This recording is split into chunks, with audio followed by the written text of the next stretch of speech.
Maternity shoot కోసం అక్కడికి ఇక్కడికి వెళ్ళాలని ఆలోచిస్తున్నారా? ఒక్కసారి నేను తీసిన పిక్స్ చూడండి.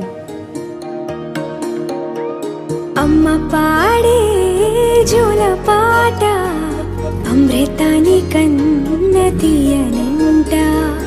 అమ్మ పాడే లాలి పాట తేనెలూరి పారే ఏరులంట.